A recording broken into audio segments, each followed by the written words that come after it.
beneficio para la ciudadanía de contar con acceso a la información tiene que ver con nuevos paradigmas, con nuevos objetivos que tiene el derecho constitucional. En el derecho constitucional clásico, el principal objetivo era proteger los derechos individuales, la vida, la propiedad, la libertad. El derecho constitucional moderno se tiene que hacer cargo de los cambios que vive la sociedad. Hoy por hoy los derechos no tienen solo una dimensión individual, sino una dimensión social. En particular, la información se transforma en una herramienta de poder. Lo que han hecho las constituciones modernas es buscar herramientas y procesos para que la gente, cualquiera, pueda acceder a la información pública y de ese modo ser una herramienta de control de los ciudadanos que ponen en marcha otros mecanismos que prevén la Constitución y las leyes para que los ciudadanos sepan qué se hace con los recursos públicos, a qué los destina los distintos órganos de gobierno. En fin, es una herramienta que le permite a la mayor cantidad de sujetos posibles acceder a la información pública y luego, contando con esa información, poder poner en marcha otros mecanismos de control de los órganos públicos. Se requiere que el organismo público ponga a disposición del particular requirente todos los documentos sobre los que tiene custodia, los haya producido o los tenga simplemente como antecedentes de los actos que emite o de las funciones que incumple, los tiene que poner íntegramente a disposición de quien lo solicite.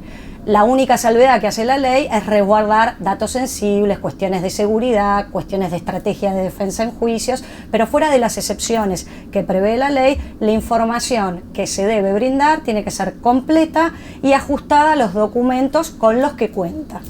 En mi experiencia no he tenido que analizar muchos problemas en el cumplimiento de las sentencias. Quiere decir que por lo menos en aquellos casos en los que me ha tocado intervenir, el cumplimiento se da sin necesidad de una nueva intervención del Poder Judicial. De todos modos, la ley en particular prevé que el funcionario que obstruye o entorpece el acceso a la información que fue requerida incurre en una falta grave. Esa es la primera consecuencia específica que prevé la ley y se va a reflejar en la carrera del funcionario que haya incurrido en esa falta. Por otro lado, lo que empiezan a funcionar si la sentencia no se cumple libremente, o sea, sin necesidad de que el Poder Judicial intervenga, son los mecanismos normales que tienen los jueces para hacer cumplir sus sentencias. Pueden establecer sanciones combinatorias, es decir, una especie de multa para quebrar la resistencia del organismo público que no cumple la sentencia voluntariamente. Puede hacer denuncias penales por incumplimiento de la orden judicial de proveer la información y hay una herramienta que tienen los jueces cuando se trata de acceder a documentos que están en poder de una de las partes, que es el secuestro. O sea, esos son las herramientas generales que tienen los jueces para hacer cumplir sus sentencias y según cada caso podrán aplicarse en supuestos de acceso a la información también. El proceso por el cual se le pide a la justicia acceder a la información en la ciudad está calificado como un amparo y el amparo es un proceso gratuito. La única excepción es que la parte actora, el que promueve el juicio, litigue con malicia. Fuera de ese supuesto, el amparo es gratuito. Además, la ley 104 dice que el acceso a la información es gratuita, salvo que se requiera la reproducción de documentos y en ese caso son a cargo del solicitante. De todos modos, tenemos casos en los que, por las particularidades de la información requerida y quién la solicitaba,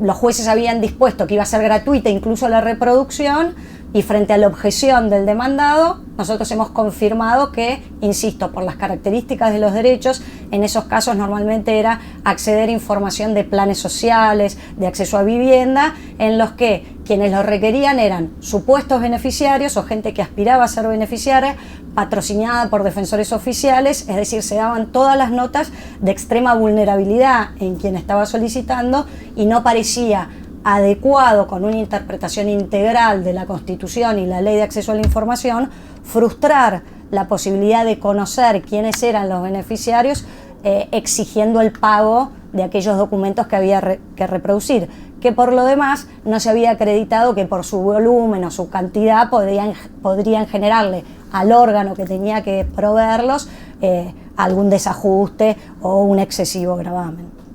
En el Poder Judicial, la Ley de Acceso a la Información ha tenido desde su inicio una fluidez muy grande. La ley es clara, es absolutamente comprensible en términos muy sencillos. ¿A qué información se puede acceder? ¿Cuáles son los documentos que los demandados, los órganos del Estado tienen que proveer? Así que no ha generado dificultades de interpretación en términos sencillos. Hay muchos ciudadanos que lo requieren, también ONGs y también funcionarios o legisladores que han utilizado este mecanismo, y en la ciudad ha sido provechoso. Normalmente tiene éxito.